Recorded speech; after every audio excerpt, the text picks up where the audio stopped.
ஜெய் சீதாராம். கைசிக மகாத்மியம். முன்னொரு காலத்துல திருக்குறங்குடியில இருக்க சண்டாளர் குலத்துல பிறந்த ஒரு பக்தர் தினசரி பகவானின் பெருமைகளை போற்றி பாடுற ஒரு பாணராக வாழ்ந்து வந்தார்.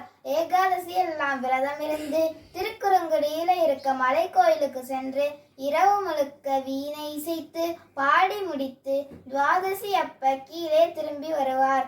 இவரோட பக்தியை கண்ட ஆனந்தம் அடைஞ்ச பெருமாள் இவருக்கு நம்பாடுவான்னு சிறப்பு பெயரிட்டு ஏற்றுக்கொண்டார்.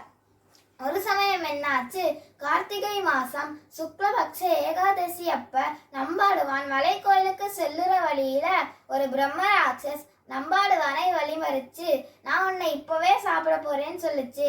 ஆனா நம்பாடுவானோ நல்ல பக்தன்றனால எதுக்கும் பயப்படாம, இன்னைக்கு ஒரு ஏகாதசி இரவு மட்டும் நான் பெருமாளை பாடிட்டு வந்துடுறேன், அடுத்த நாள் காலையில நான் உனக்கு உணவாகிறேன்னு சொல்றாரு நம்பாடுவான். ஆனா அந்த பிரம்மாக்ஷஸ் அதை நம்பவே இல்லை.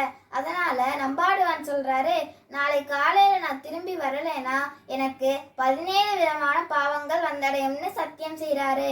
அதுல 18வது பாவமாக ஸ்ரீமன் நாராயணரை மற்றொரு தெய்வத்திற்கு சமமா சொன்னா எந்த பாவம் வருமோ அந்த பாவம் நாளை காலையில நான் திரும்பி வரலைன்னா என்னை வந்தடையும்னு சொல்றாரு நம்பாடுவான்.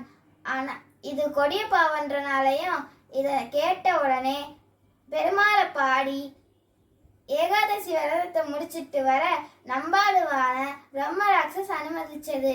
அதனால நம்பாடுவான் அந்த ஏகாதசி இரவெல்லாம் ஆனந்தமாக பாடினார். ஜெய் சீதாராம். ஆண்டாள் நாச்சியார் திருவடிகளே சரணம்.